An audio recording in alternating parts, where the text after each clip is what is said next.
ASPS Academy Class 9 Mathematics Class 4th Class 5th Class 6th Class 7th Class 8th, and all these classes have to do find the empirical formula given the percent of element. Empirical formula of 5 questions have to find, and in these questions find the height and value of h and x in all questions. Hindi जो question मैं पूछूं उन सभी के answers Hindi में लिखने हैं और उसे इंग्लिश में ट्रांसलेट करना है और इंग्लिश में आंसर लिखने हैं क्वेश्चंस के। भगवान मधुसूदन ने ये वचन कहा, अध्याय 2 श्रीमद् भगवत गीता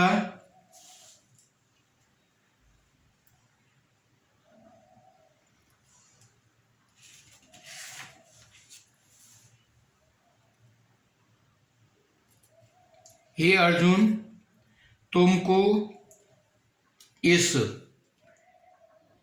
विषय स्थल में यह अज्ञान किस हेतु प्राप्त हुआ, क्योंकि यह न तो श्रेष्ठ पुरुषों से आचरण किया जाता है, न स्वर्ग को देने वाला है, न कीर्ति को करने वाला है। इसलिए हे अर्जुन, नपुंसकता को मत प्राप्त हो, यह तेरे में योग्य नहीं है।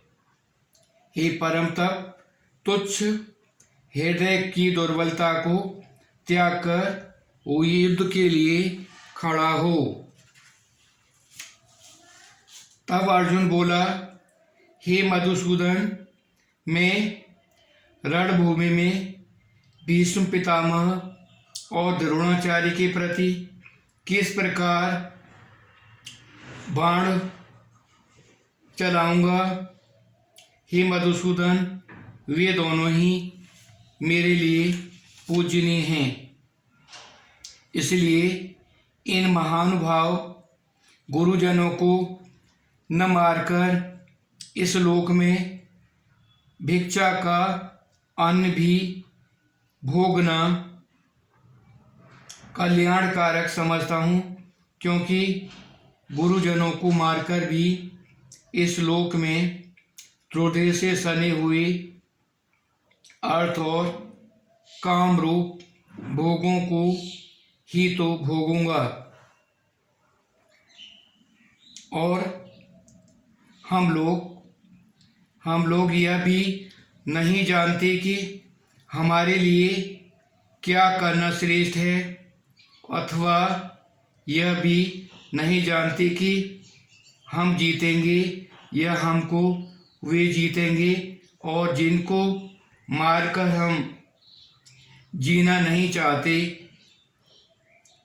धृतराष्ट्र के पुत्र हमारे सामने खड़े हैं, इसलिए कायरता रूप दोषकर से उपकृत हुए स्वभाव वाला और धर्म के विषय में मोहित हुआ मैं आपको पूछता हूँ, जो कुछ निश्चय किया हुआ कल्याणकारक साधन हो वह मेरे लिए कहिए, क्योंकि मैं आपका शिष्य हूँ।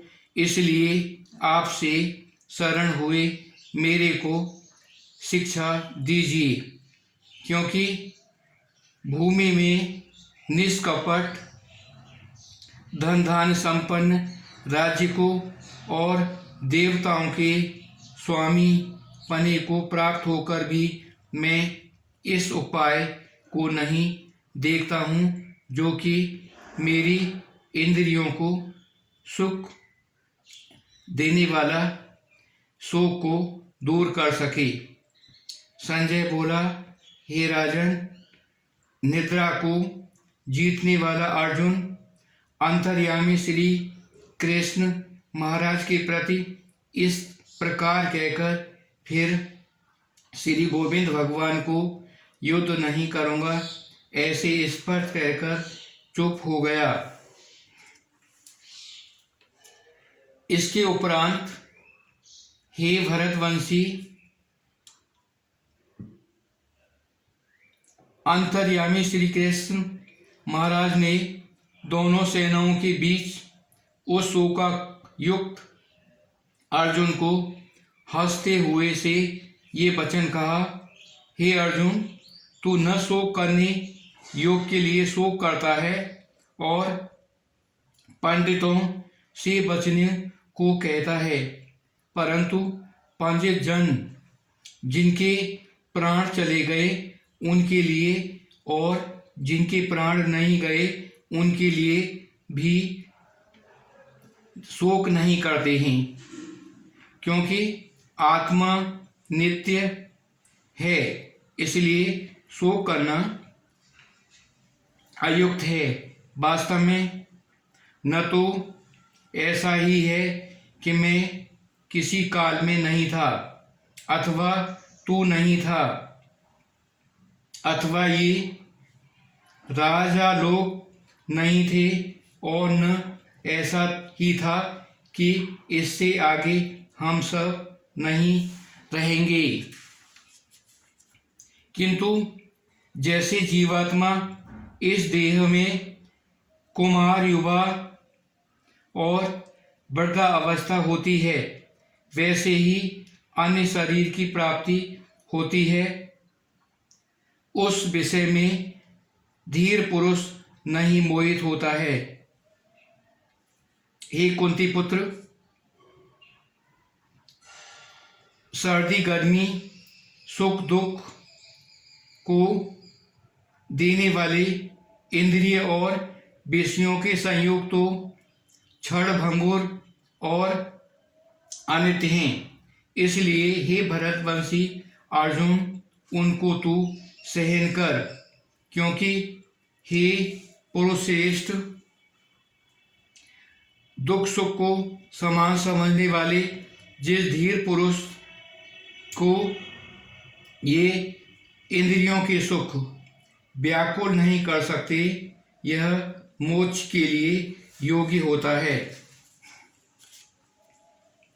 और हे अर्जुन, असत वस्तु का तो अस्तित्व नहीं है और सत्य का अभाव नहीं है। इस प्रकार इन दोनों को ही तत्व ज्ञानी द्वारा देखा गया है। इस न्याय के अनुसार नाश रहे तो उसको जान, जिससे यह संपूर्ण जगत व्याप्त है, क्योंकि इस अविनाशी का विनाश करने को कोई भी समर्थ नहीं है और इस नाश रहित अप्रमेय नित्य स्वरूप जीवात्मा के यह सब शरीर नाशवान कहे गए हैं। इसलिए हे भरतवंशी अर्जुन, तू युद्ध कर और जो इस आत्मा को मारने वाला समझता है तथा जो इसको मरा समझता है, वे दोनों ही नहीं जानते, क्योंकि ये आत्मा न तो मारता है और न मारा जाता है। यह आत्मा किसी काल में भी न जन्मता है और न मरता है, अथवा न यह आत्मा ही होकर के फिर होने वाला, क्योंकि यह अजन्मा, नित्य, शाश्वत, पुरातन है, शरीर के नाश होने पर भी यह नाश नहीं होता है। हे मधुसूदन अर्जुन, जो पुरुष इस आत्मा को नाश रहित नित्य अजन्मा और अनन्य जानता है, वह पुरुष कैसे किसी को मरवाता है और कैसे किसी को मारता है। और यदि तू कहे कि मैं तो शरीर के वियोग का शोक करता हूँ, तो यह भी वंचित उचित नहीं है, क्योंकि जैसे मनुष्य पुराने वस्त्रों को त्याग कर दूसरे नए वस्त्र ग्रहण करता है, वैसे ही जीवात्मा पुराने शरीर को त्याग कर दूसरे नए शरीर को प्राप्त होता है। और हे अर्जुन, इस आत्मज्ञानी को शास्त्रार्थ आत्मा को शास्त्रार्थ नहीं काट सकते और न इसको आग जला सकती है, इसको जल नहीं गीला कर सकता है और वायु नहीं सुखा सकती है, क्योंकि यह आत्मा अचेत है, यह आत्मा अदाग्र है और अशोपी है। यह आत्मा निसंदेह नित्य सर्वव्यापक और यह आत्मा अव्यक्त अर्थात इंद्रियों का अविषय और यह आत्मा अनित्य अर्थात मन का अविषय और विकार रहित अर्थात बदलने वाला कहा जाता है, न बदलने वाला कहा जाता है।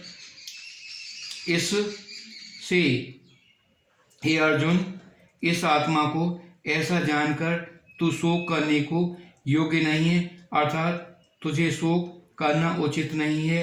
और यदि तू इसको सदा जन्मने और सदा मरने वाला माने, तो भी ये अर्जुन इस प्रकार शोक करना योग्य नहीं है, क्योंकि ऐसा होने पर भी जन्मने वाले को निश्चय मृत्यु और मरने वाले की निश्चय जन्म होना सिद्ध हुआ है। इससे भी तो इस बिना उपाय वाले विषय में शोक करने को योग्य नहीं है। और यह भीष्म आदि के शरीर मायामय होने से अनित्य हैं, इससे शरीर के लिए भी शोक करना उचित नहीं, क्योंकि हे अर्जुन, संपूर्ण प्राणी जन्म से पहले जिस शरीर वाले और मरने के बाद भी बिना शरीर वाले ही होते हैं, केवल बीच में ही शरीर वाले होते हैं। फिर इस विषय में क्या चिंता करना, क्योंकि महापुरुष ही इस आत्मा को आश्चर्य की ज्यों देखता है और वैसे ही दूसरा कोई महापुरुष ही आश्चर्य की ज्यों इसको तत्व कहता है और दूसरा कोई ही इस आत्मा को आश्चर्य की ज्यों सुनता है और कोई सुनकर भी इस आत्मा को नहीं जानता। हे अर्जुन, यह आत्मा सबकी शरीर में सदा ही अबद्ध है, इसलिए संपूर्ण भूत प्राणियों के लिए तू शोक करने को योग्य नहीं है और अपने धर्म को देखकर भी तू भय करने को योग्य नहीं है, क्योंकि धर्म युद्ध से बढ़कर दूसरा कोई कल्याणकारक कर्तव्य क्षत्रिय के लिए नहीं है। और हे पार्थ, अपने आप प्राप्त हुए और खुले हुए स्वर्ग के द्वार को इस प्रकार के युद्ध को भाग्यवान क्षत्रिय लोग ही पाते हैं। और यदि तू इस धर्म युद्ध संयोग को नहीं करेगा तो स्वधर्म को और कीर्ति को छोड़कर पाप को प्राप्त होगा और सब लोग तेरी बहुत काल तक रहने वाली अपकीर्ति भी कथन करेंगे और यह अपकीर्ति माननीय पुरुष के लिए मरण से भी अधिक बुरी होती है और जिनके तू बहुत माननीय होकर भी अब तुच्छता को प्राप्त होगा, वे महारथी लोग भी तुझे सबके कारण युद्ध से उपराम हुआ मानेंगे और तेरे बैरी लोग और सामर्थ की निंदा करते हुए बहुत से न करने योग्य वचनों को कहेंगे, फिर उससे अधिक दुख क्या होगा।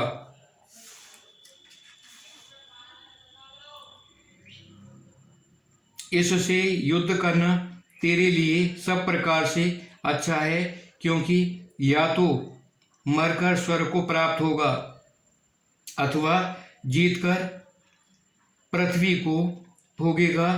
इससे ही अर्जुन युद्ध के लिए निश्चय वाला होकर खड़ा हो। सुख दुख, लाभ हानि और जय पराजय समान समझकर युद्ध के लिए तैयार हो। इस प्रकार युद्ध करने से तू पाप को नहीं प्राप्त होगा। हे पार्थ, यह बुद्धि तेरे लिए ज्ञान योग के विषय में कही गई है और इसको जब निष्काम कर्म योग्य से विषय में सुन। जिस युद्ध से युक्त हुआ तू कर्मों के बंधन को अच्छी तरह से नाश करेगा और इन निष्काम कर्म योग में आत्मा को अर्थात बीज का नाश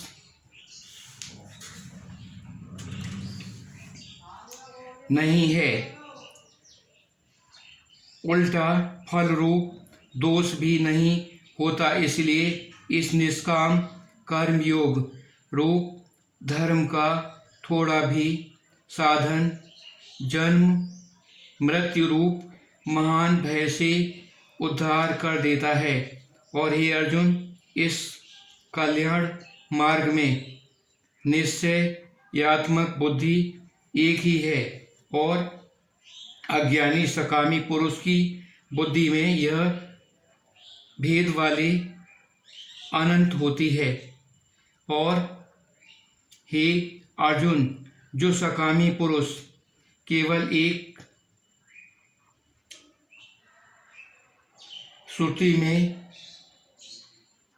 भ्रांति रखने वाले स्वर्ग को ही परम श्रेष्ठ मानने वाले, इससे बढ़कर और कुछ नहीं है, ऐसे कहने वाले हैं, वे अविवेकी जन्म रूप कर्म फल को देने वाले और भोग तथा ऐश्वर्य की प्राप्ति के लिए बहुत सी क्रियाओं के विस्तार वाले।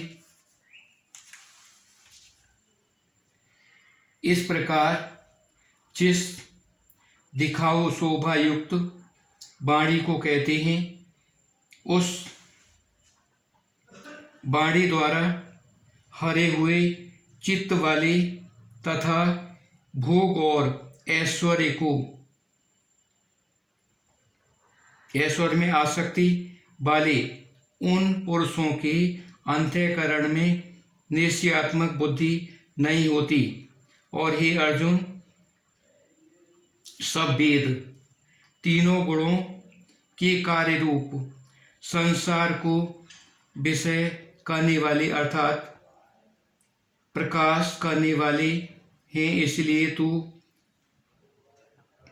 असंग मारी अर्थात निष्कामी और सुख दुखादि इनसे रहित नित्य युक्त स्थिति करके योग्य न करने वाला और आत्म परायण हो,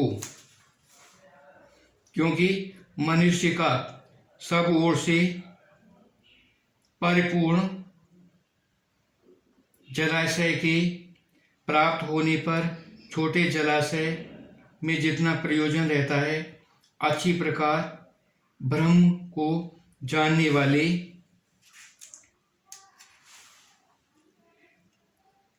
ब्राह्मण भी सब वेदों में जितना है प्रयोजन करता है, और तेरा कर्म करने में ही अधिकार होवे, फल में कभी नहीं। और तू कर्मों के फल की वासना वाला भी मत हो, तथा तेरी कर्म न करने में भी प्रीति न होवे। हे धनंजय, आसक्ति को त्याग कर तथा सिद्धि और असिद्धि में समान बुद्धि वाला होकर योग रूप स्थित हुआ कर्मों को कर। यह समत्वभावी योग नाम से कहा गया है। इस समत्व रूपी बुद्धि से सकाम कर्म अत्यंत तुच्छ है। इसलिए हे धनंजय, समत्व बुद्धि योग आस्वत ग्रहण कर, क्योंकि फल की वासना के अत्यंत दीन हैं, और समान बुद्धि युक्त पुरुष पुण्य पाप दोनों को इस लोक में ही त्याग देता है, अर्थात उसमें लिपायमान नहीं होता है। समत्व बुद्धि योग के लिए ही चेष्टा कर। यह समत्व बुद्धि ज्ञान योग ही कर्मों में चतुरता अर्थात कर्म बंधन से छूटने का उपाय है, क्योंकि बुद्धि योग युक्त ज्ञानी जन कर्मों के से उत्पन्न होने वाले फल को त्याग कर जन्म रूप बंधन से छूटे हुए निर्दोष अर्थात अमृतमय परम पद को प्राप्त होते हैं। हे अर्जुन, जिस काल में तेरी बुद्धि मोह रूप दलदल को बिल्कुल तर जाएगी, तब तू इस सुनने योग्य और सुने इसके वैराग्य को प्राप्त होगा। और जब तेरी अनेक प्रकार के सिद्धांतों को सुनने में निश्चिंत हुई बुद्धि परमात्मा के स्वजन को अचल और स्थिर ठहर जाएगी, तब तू समान रूप योग को प्राप्त होगा। इस प्रकार भगवान की वचनों को सुनकर अर्जुन ने पूछा, हे केशव, समाधि में स्थित स्थिर बुद्धि वाले पुरुष का क्या लक्षण होता है? स्थिर बुद्धि वाले पुरुष कैसे बोलता है, कैसे बैठता है, कैसे चलता है? इसके उपरांत श्री कृष्ण महाराज बोले, हे अर्जुन, जिस काल में यह पुरुष मन में स्थित संपूर्ण कामनाओं को त्याग देता है, उस काल में आत्मा से ही आत्मा में संतुष्ट हुआ स्थिर बुद्धि वाला कहा जाता है। और दुखों की प्राप्ति से उद्योग रहित है मन जिसका, और सुखों की प्राप्ति में दूर हो गई है स्पृहा जिसकी, तथा नष्ट हो गए हैं राग भय और दोष जिसके, ऐसा मुनि स्थिर बुद्धि वाला कहा जाता है। और जो पुरुष सर्वत्र लेह रहित हुआ उस शुभ तथा अशुभ वस्तुओं को प्राप्त होकर न प्रसन्न होता है और न द्वेष करता है, उसकी बुद्धि स्थिर होती है। और कछुआ अपने अंगों को जैसे समेट लेता है, वैसे ही यह पुरुष सब ओर से अपनी इंद्रियों के विषयों से समेट लेता है, तब उसकी बुद्धि स्थिर होती है। यद्यपि इंद्रियों के द्वारा विषयों को न ग्रहण करने वाले पुरुष के भी केवल विषय तो निवृत्त हो जाते हैं, परंतु निवृत्त और इस पुरुष को राग भी परमात्मा को साक्षात करके निवृत्त हो जाता है। और ये अर्जुन, जिससे कि यज्ञ करते हुए यत्न करते हुए बुद्धिमान पुरुष भी मन को यह प्रमथन स्वभाव इंद्रिय परमात्मा से हल लेती है। इसलिए मनुष्य को चाहिए उस संपूर्ण इंद्रियों को बस में करके समान चित्त हुआ मेरे परायण स्थिर हो गए, क्योंकि जिस पुरुष में इंद्रियां बस में होती हैं उसकी ही बुद्धि स्थिर होती है।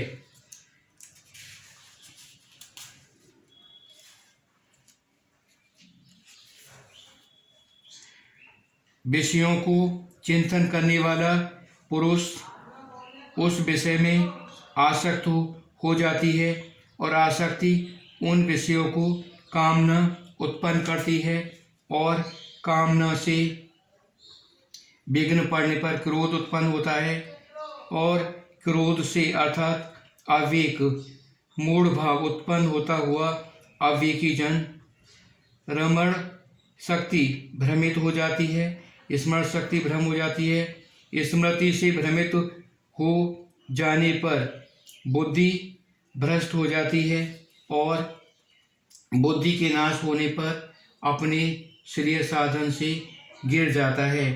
परंतु स्वाधीन अंतःकरण वाला पुरुष राग द्वेष से रहित अपने बस की हुई इंद्रियों द्वारा विषयों को भोगता हुआ अंतःकरण की संप्रता अर्थात स्वच्छता को प्राप्त होता है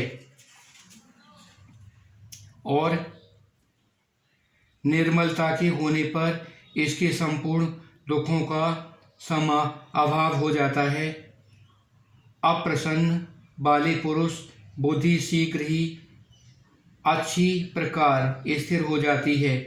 और हे अर्जुन, साधन रहित पुरुष अंतःकरण में श्रेष्ठ बुद्धि नहीं होती और उस आयुक्त के अंतःकरण में आसक्ति ही नहीं होती और बिना आसक्ति भावना से पुरुष को शांति भी नहीं होती।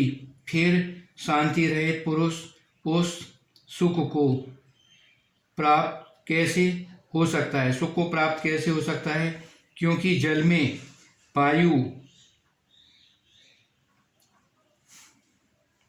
नाव को जैसे हल लेती है, वैसे ही विषयों में विचरती हुई इंद्रियां बीच में जिस इंद्रिय के साथ मन रहता है वह एक ही इंद्रिय सब आयुक्त पुरुष की बुद्धि को हल लेती है। इससे ही महाबाहो, जिस पुरुष की इंद्रियां सब प्रकार इंद्रिय विषयों से बस में हुई होती हैं उसकी बुद्धि स्थिर होती है। और हे अर्जुन, संपूर्ण भूत प्राणियों के लिए जो रात्रि है उस नित्य युक्त बोसुर परमात्मा को भगवत को प्राप्त हुआ योगी पुरुष जागता है और जिस नाशवान क्षण भंगुर सांसारिक सुख में सुख भूत प्राणी जागते हैं, तत्व को जानने वाले मुनि के लिए यह रात्रि है। और जैसे सब ओर से सब परिपूर्ण अचल प्रतिष्ठा वाले समुद्र के प्रति नाना नदियों के जल उसको चलायमान न करते हुए भी समा जाते हैं, वैसे ही जिस स्थिर बुद्धि पुरुष के प्रति संपूर्ण भोग किसी प्रकार विकार उत्पन्न किए बिना ही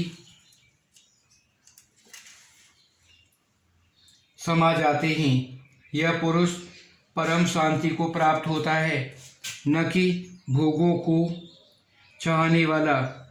क्योंकि जो पुरुष संपूर्ण कामनाओं को त्याग कर ममता रहित और अहंकार रहित स्पृहा रहित हुआ बढ़ता है वह शांति को प्राप्त होता है। हे अर्जुन, यह ब्रह्मलोक को प्राप्त हुए पुरुष की स्थिति है। इसको प्राप्त होकर मोहित नहीं होता और अंतकाल में इस निद्रा में स्थिर होकर ब्रह्मानंद को प्राप्त हो जाता है। अध्याय 2 भगवत गीता समाप्त। क्वेश्चंस हिंदी में लिख रहा हूँ, इनकी आंसर अध्याय 2 भगवत गीता से लिखने हैं।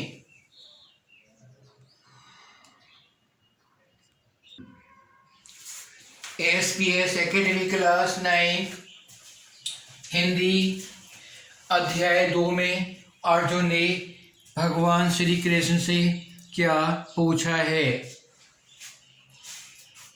क्वेश्चन 2, भगवान श्री कृष्ण ने आत्मा के बारे में क्या कहा है। नंबर 3, भगवान श्री कृष्ण ने वासना के बारे में क्या कहा है। 4 क्वेश्चन, भगवान श्री कृष्ण ने ईश्वर बुद्धि पुरुष के लक्षण क्या बताए हैं। नंबर 4, क्या आत्मा मरता है। English, change all this which I have spoken the second chapter of Bhagavad Gita have to change into English and also giving the answers of the questions which are written here. What did Arjun ask Lord Shri Krishna? Question 2, what did Lord Krishna say about soul? 3, what did Lord Krishna say about lust? What qualities of stable mind person has Lord Krishna said?